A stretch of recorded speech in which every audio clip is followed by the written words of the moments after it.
Welcome back to another episode of You're Built for This, where we pay homage to business owners, entrepreneurs early on in their journey. We take a deep look at where they've been and watch what they're doing to see exactly where they're headed. And today we have a very special guest, owner of the Crêpe Society, Soléne. Nice to meet you, Soléne, and thank you for joining on. Yes, well, thanks for having me. Thanks for having me. Yes, yes, for sure. So, the Crêpe Society is a restaurant that started on the campus of University of Virginia Yes. a couple years ago. But before we get to like how that all came about and what you're currently doing with the Crêpe Society, I would love to kind of hear, about you and your background, how you grew up, where you grew up, just kind of getting a glimpse into where you come from. Yeah, sure. So, my name is Soléne. It's pronounced Solène. And I am originally from Paris, France. My dad is from Paris, and my mom is from Ivory Coast in West Africa. I moved to Virginia about 8 years ago, Mhm. right, where I attended high school. So that was kind of a difficult time for me because I had to learn English from scratch and adapt to a completely new culture, which I was able to do, thankfully, after 2 years. And then I went on to attend the University of Virginia, where I pursued a BA in art history. Mhm. Now, while art history was a great subject of interest for me at the time, 2 years into my college career, I realized, well, I kind of developed a passion for business and entrepreneurship, right? Mhm. Which led me to open the very first Creperie on UVA campus, the Crêpe Society. And I did so after realizing that there was a gap in the food segment on my campus. So yeah. Hmm. And so backing up a little bit, um, so you came to the States 8 years ago, right? And you had to learn English from scratch. Like, just you said that was tough. Like, tell me a little bit more about that. Like, how long did it take you to actually feel comfortable in speaking English and talking with friends and all that? Wow. So I had taken a couple of English classes in France, but I realized it did not help me at all because when I came here, I had to start from zero. I didn't know anything. So it was definitely a challenging experience. I went to high school and attended a program called ESL, so English as a Mhm. Second Language.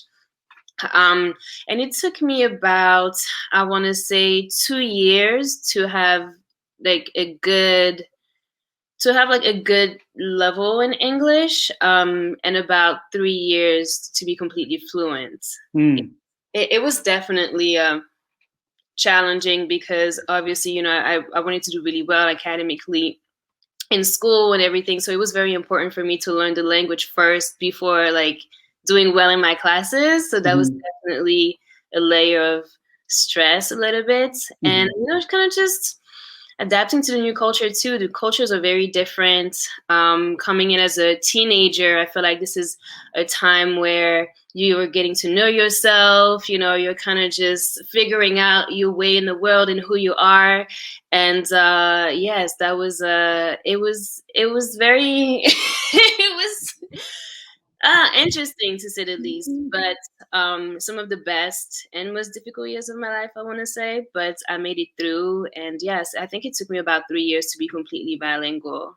Wow. Well, and then so you studied art history. So what Yeah. made you want to initially study art history? Was this always like, I guess, a goal of yours or a dream of yours when you were back in Paris, or when you came to the States? Like, why art history? Well, I've always had a passion for art. I'm an artist. I paint and I draw. Uh, Are those the paintings behind you? no, Okay. unfortunately, these are not my paintings behind me. Hmm. But yes, I'm an artist at heart. I've always loved art. I've taken a couple of art history classes coming into UVA, which I really, really enjoyed. And I thought, I want to pursue this. This is very interesting. So yes, I have a very creative mind. I love looking at pictures and really take in the way that they make me feel. So yes, that's why I picked art history. I don't regret it at all. Who Yeah. are some of your favorite artists? Modern and then also some classic artists. Well, my favorite artist is Van Gogh. Mm-hmm. So, yes. I also like Jackson Pollock. That's one of my like favorite artists as well. Um, I think these are, and then I'm very into Japanese art as well. Okay. So Zen paintings, which are black and white ink paintings. Mm. So like those were actually my specialty. So I really like Asian art, Japanese art in particular. So yeah. Wow, wow, great. And so while you're in college, studying art history, I know you had a point, like you mentioned, where you transitioned to more business, right? At Yeah. some point during that time, like what made you like transition, saying like, okay, I love art is my passion, but I still want to do something else. Like what was that thought process like? That's a good question. First of all, as a student on my campus, I was myself very frustrated with the food that we had on campus. Right, we had two dining halls, kind of far away from central campus. We call it grounds, central grounds, Mhm. at UVA. And the food there was very mediocre. There was history of students getting food poisoning from the I was gonna say the cantina, but sorry. I'm like No, switching. good. The From the, cafeteria or you said sorry? the cafeteria? The Did you? cafeteria, the dining hall. Mhm. So I was very frustrated. Now I realized we had one food truck on campus, right? It was a dumpling food truck, and that food truck did amazing. I'm talking like 400 students a day. Line wrapped around the amphitheater, and I would really ask. And I had those dumplings a couple of times. I didn't think they were extraordinary, but I felt like the concept of having portable food on central campus that is kind of somewhat easy to eat. I didn't think it was that easy to eat, but it's like very quick to serve.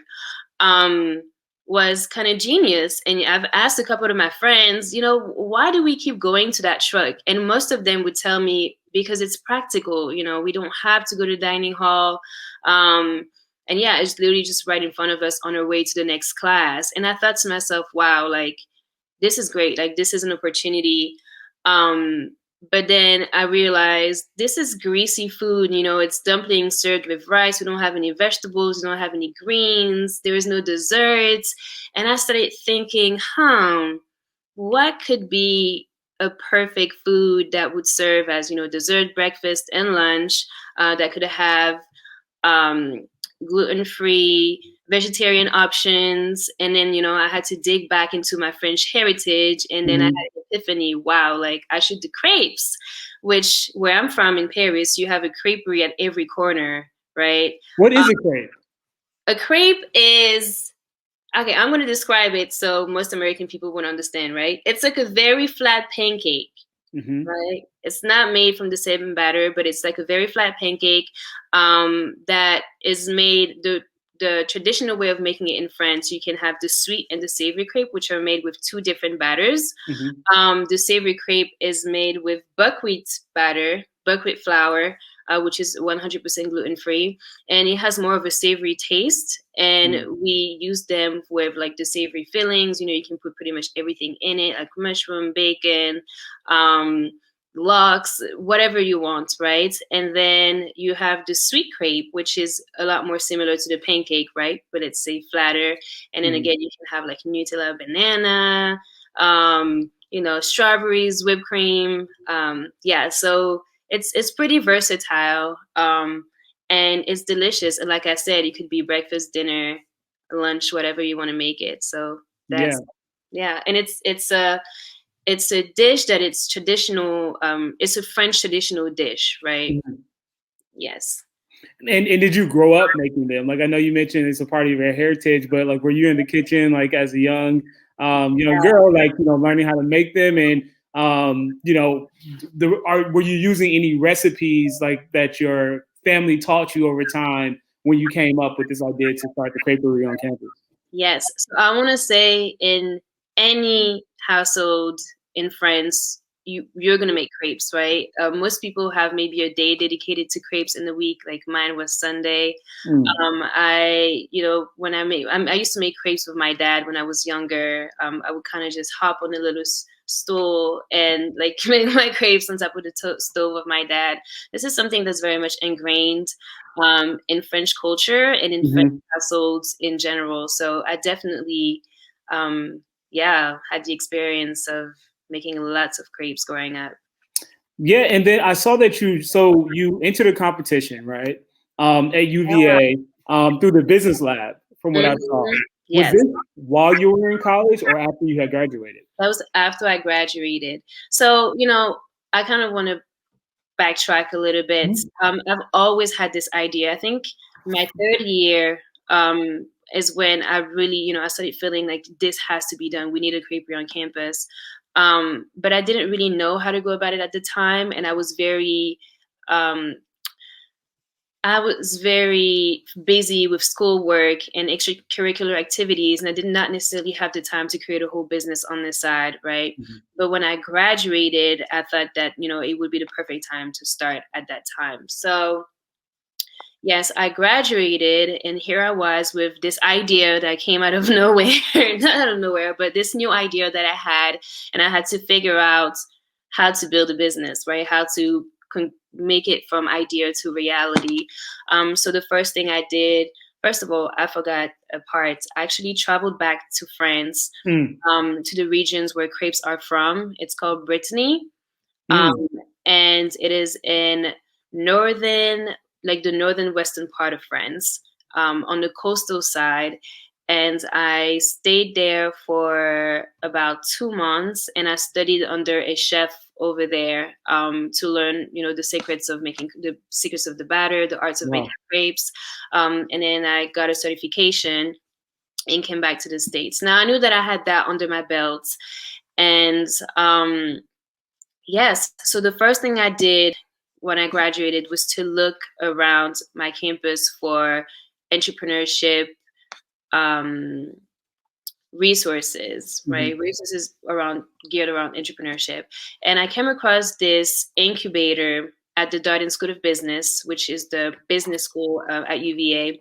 Right. And it was a startup incubator. It was called the iLab. And they basically required for competitors to submit their full business plan and to go and pitch in front of a board of directors, the Darden board of directors, pitch your idea and, essentially win a competition and enter the incubator program. Now, yes, and there was also a grant involved and so that's what I did.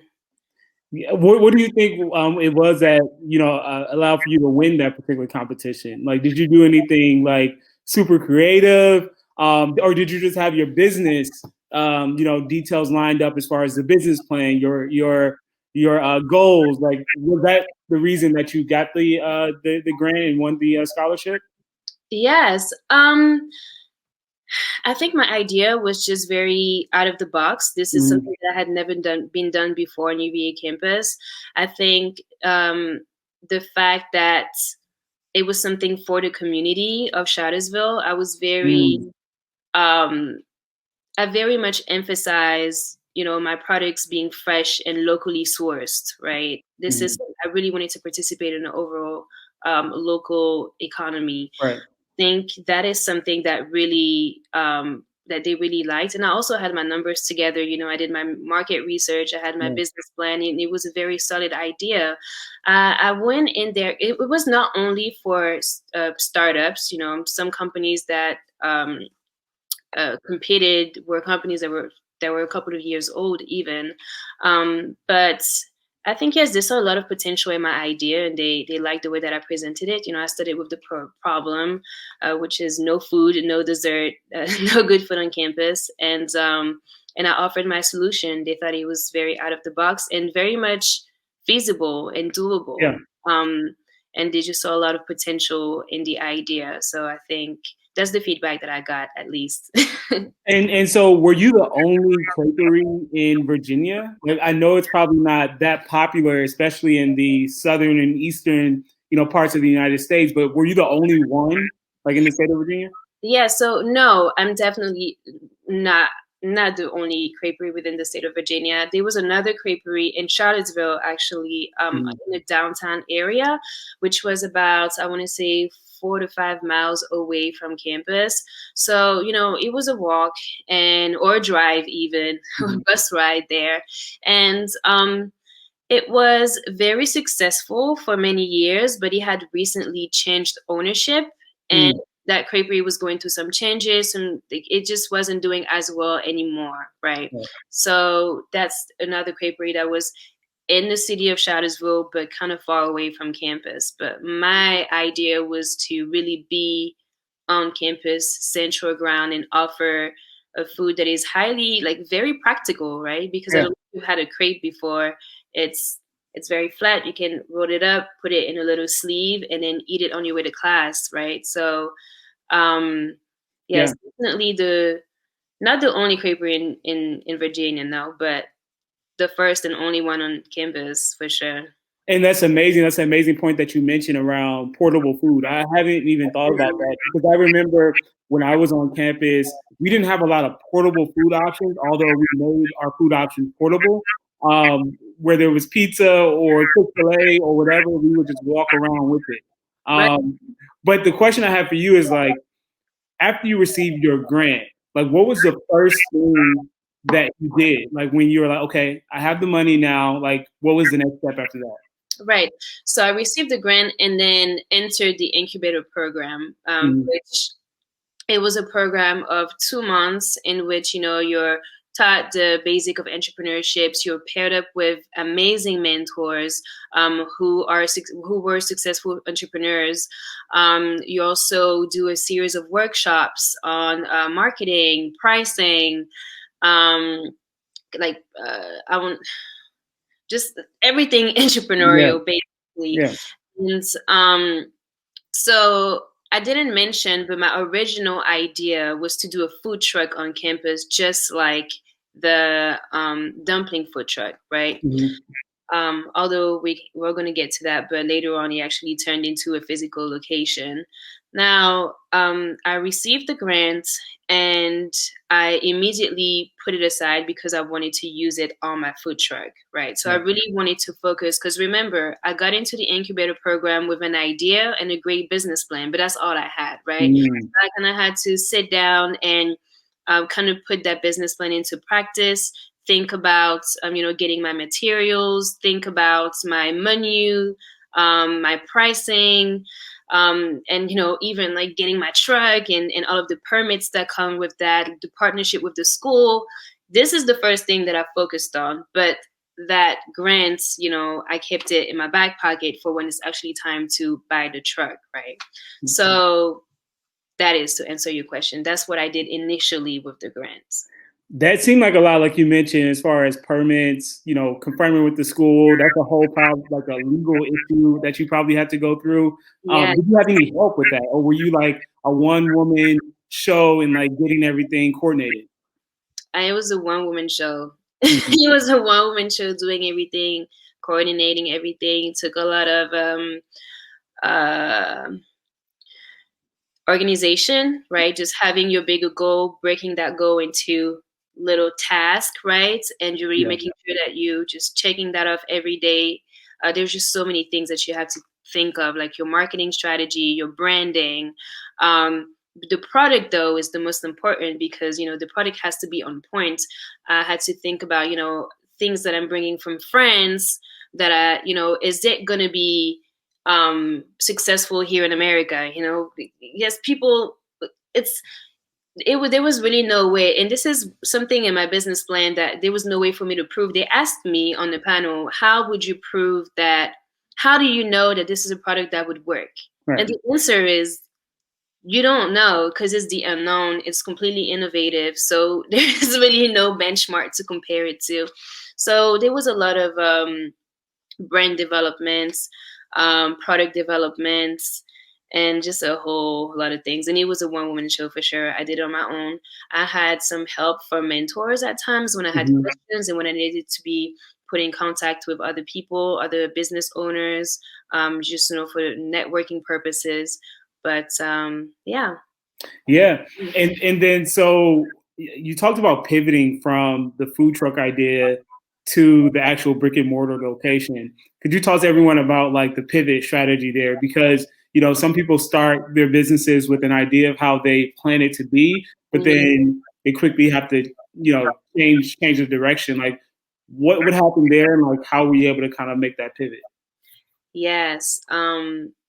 Yes, one thing that I learned being an entrepreneur is, you know, you have to have a clear idea what you want, but you have to be flexible and able to pivot, you know, to grab opportunity. Um, a couple of weeks into the incubator program, I spotted a vacant cafe space within the building, within the Darden building, which I negotiated with Darden essentially, and was able to secure at no cost. Very important, at no cost. And I thought that was a perfect opportunity for me to do my further my market research into my product testing, right? So think of it as a soft launch where I'm dipping my toes in the business. I've never ran a business before, let alone a food business. So this is like almost like a safe space to start my business, buy my material, and more specifically try out my recipe and figure out, you know, what the people like most. Yes. So spotted the space, negotiated with Darden, got it at no cost. And then I immediately, I mean, you know, my launch date went from a year and a half from then to now, right? So now got the grant money, right, that I kept in my back pocket, and I bought all of the material that I needed, the equipment that I needed. I got the spot, but it had been abandoned for 2 years, so there was a lot of updating that I had to do inside of the cafe in order to get my permits, because I needed a permit to operate as a restaurant, right, and my license. And so, yes, just utilize some of that money to get the cafe space together so I could launch, which I did in about a month. And then so you launched in 2019, June 2019? Yes. And so how was it? Was it received from the students there? Like how successful was it when you first started it? Yeah, so when I first started it, it was very slow. It was very slow because I had not done, since I had acquired this space at very last minute, right? I did not work on my marketing strategy to let people know that I was there. I was just there open, and then that's when I had to let everybody know, hey, I'm there. The location was also a little bit tricky because it was between Darden and the School of Law, then in a building that people didn't really go to. And like I mentioned before, that cafe had been closed for 2 years, so people like stopped going there, right?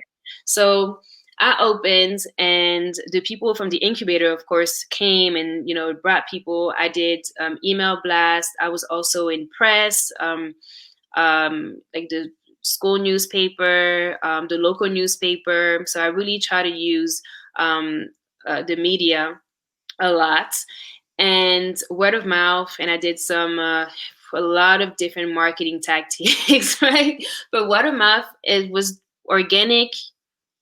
Growth was the best way to go, right? I would have different promotions, you know, bring some friends and get a free sweet crepe. And so those are things that really, you know, brought people to the business. And on top of that, I also had coffee, right? So I had coffee and different drinks. And I realized that even if people did it, some people were not very familiar with crepes, right? But they knew what coffee was. And the closest coffee was either Starbucks, which was maybe a mile, you know, walking a mile outside of campus, or like coffee at Darden, which was apparently really, really bad.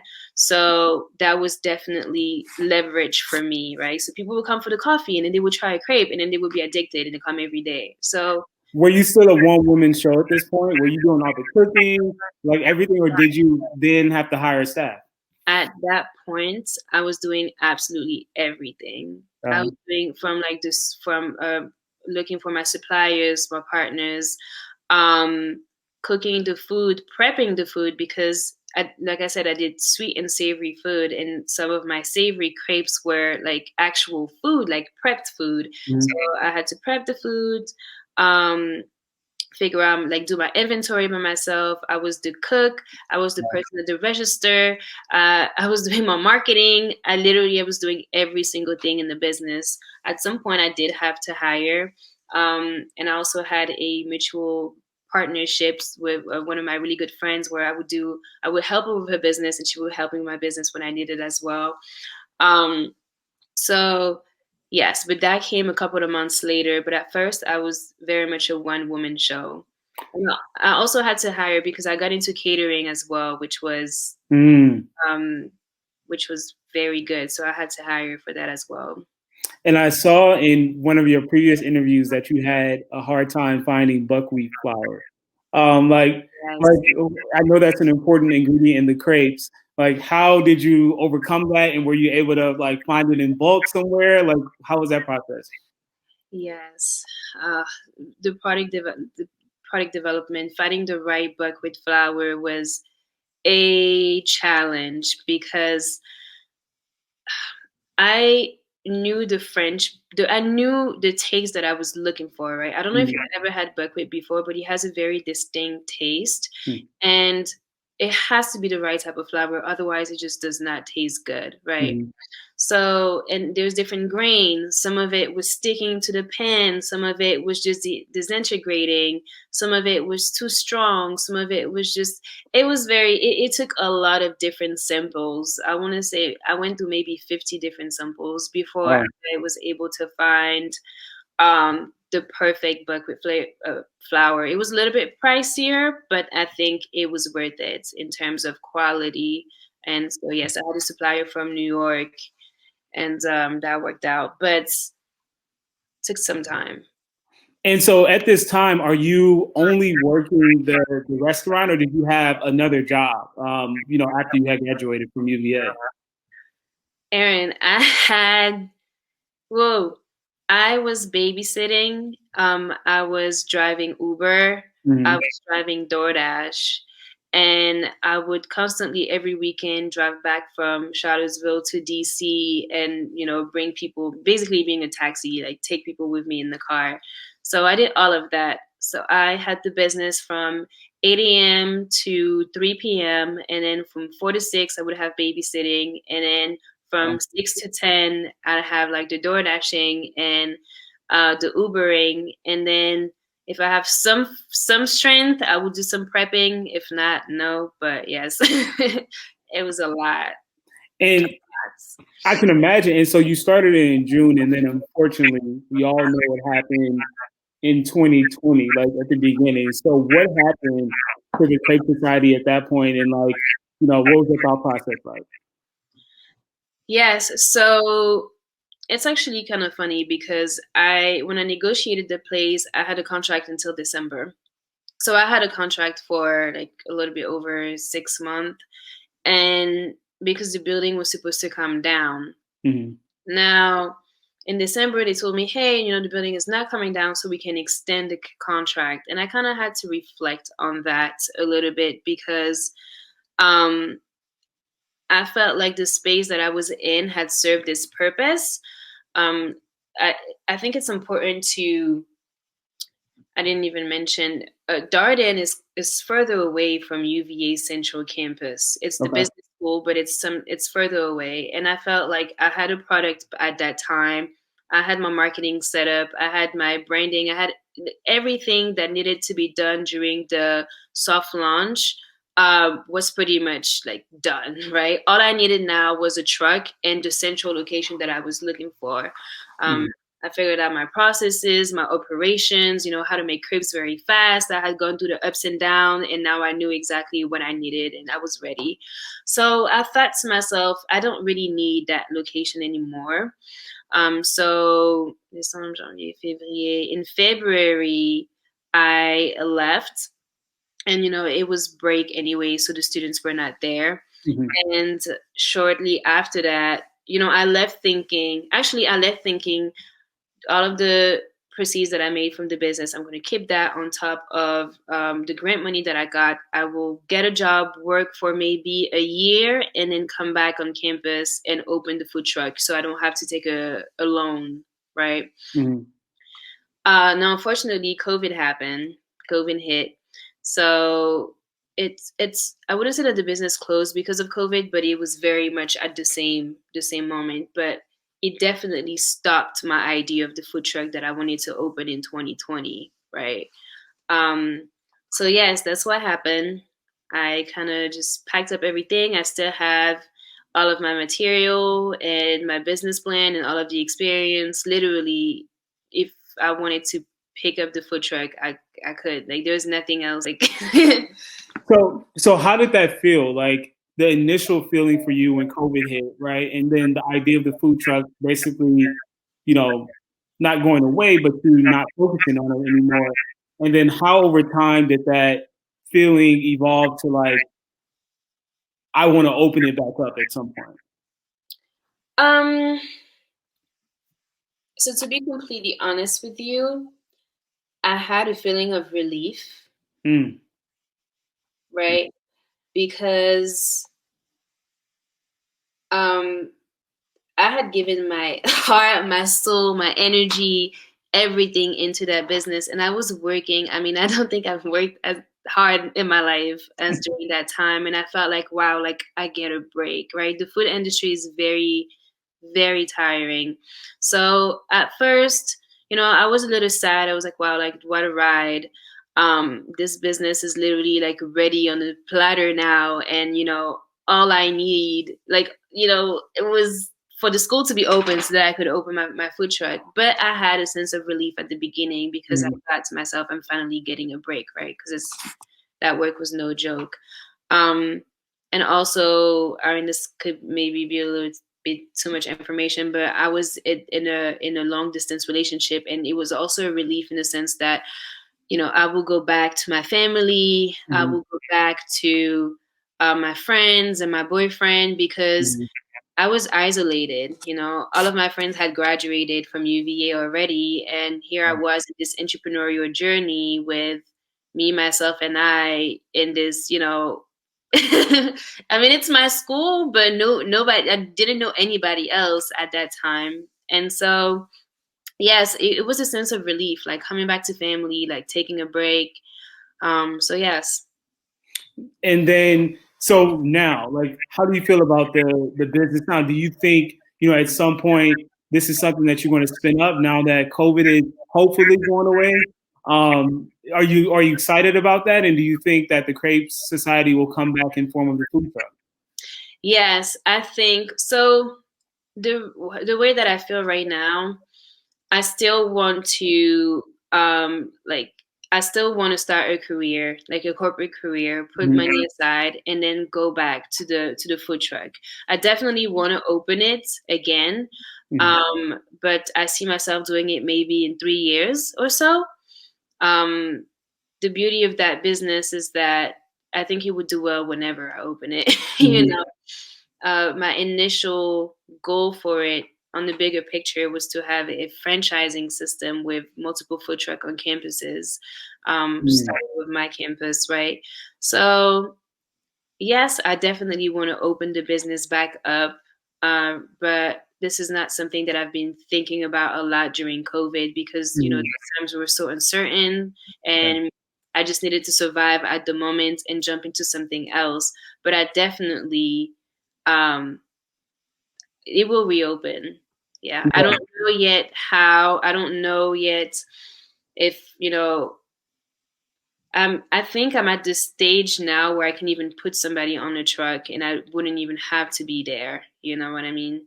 because I've gone through the trials and tribulations of figuring out the operations of the business. So we'll see. I would love to have that as a side hustle.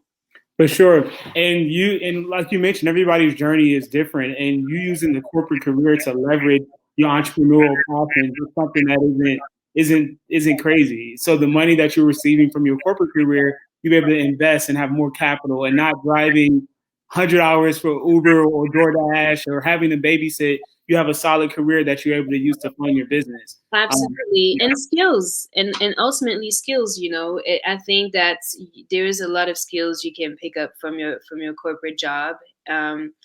Skills that I didn't have coming out of school. I kind of, yes, I have my classes, my experience from my classes, but most of it was learning as I did, as I learning while doing, really. So just really sharpening those skills, especially when it comes to like data analytics and like financial forecasting, things like that. I think it would be very helpful in the future when I reopen the business, for sure. Yeah, and that kind of leads me to the next question that I have is, so what do you think is one thing that led to the success of the Crêpe Society when it was open? What do you think that one thing is about you or about the circumstance that you think, attributed to that success? I think that one thing that made the business successful was the authenticity of the product. Right. And I know that from feedback. I know that because there was nothing like it around. There was nothing like it, period. I've seen one in the States, an authentic creperie with sweet and savory, and the buckwheat flour, which was great because people will come to me and say, hey, I'm gluten-free. Is there any option? Yeah, we do have options. So it was just the fact that it was so authentic. It was so authentic. People loved it. So yes, that one thing will be the authenticity. And then what do you think is one thing that when you do reopen it, but I know you're going to reopen it, it's going to be a hit. What do you think that one thing is that you need to improve on in order for it to be a success? So the one thing that I'm going to improve on is going to be, I want to say, operations and being able to go as fast as I can. The big difference between Darden and Central Grounds is that at Darden, I'm dealing with 4,000 students, business school and law school included, right? Now, when I get on Central Grounds, I'm dealing with 32,000 students, faculty and staff. And in that type of business, it's not a matter of, getting customers. It's a matter of being able to serve as many customers as you can during a short period of time, which, could be lunch or breakfast or, what have you. So I think that really figuring out operations so that I can serve as fast as possible is going to be the challenge for when I reopen when I open the food truck. Well, thank you for walking me through everything. And so, if there's one last thing that you want to leave the listeners with, what would that be? As far as anybody that's starting a food truck, anybody that's looking to create a company, what would you tell them? I would say stay true to yourself, right? Follow your dreams. Be flexible in your idea. You can have a set goal, but you really have to be able to be flexible enough to pivot and grab new opportunities. Sometimes you think your business will be something and then it ends up being something completely different, and that's okay, right? That's what I would say to an entrepreneur that wants to start, but stay true to yourself. And one more thing. Do not be afraid to start small, right? I struggle with that when starting my creperie. I didn't want to create a social media until my branding was completely perfect because I didn't want to look like a mom and pop's business. I wanted to look like a chain already, but that's just not realistic, right? Every huge business, successful business today has started somewhere. Amazon started in a garage. So yes, do not be afraid to start small with what you have. Look inside of yourself, not necessarily, there is something that I learned as well, is that exhaust all of the resources that you have directly around you before seeking something else, right? There's a lot that you can work with what you have. Who you know, what you have, the skills that you have. You don't necessarily have to outsource already, and especially not in the beginning, because I see a lot of entrepreneurs who just want to run after grants and money and money and money. They think that they can't achieve anything without that specific amount of money, but that's not necessarily true, right? You really have to tap into your network and learn skills so that you can do it yourself. I did my own photography. I was my own cook, my own HR person, just my own marketing person. You really have to learn those skills. You don't necessarily need a huge budget. And yeah. Amazing. Those would be my words of advice. Well, thank you so much for your time. And like I like to end every episode, I want to remind you, Soléne, that you trust the process, enjoy the process, and anybody that's listening, love the process, because at the end of the day, you are built for this, and you can withstand anything. So I appreciate your time, and good luck with everything else. Thank you so much. Okay, peace.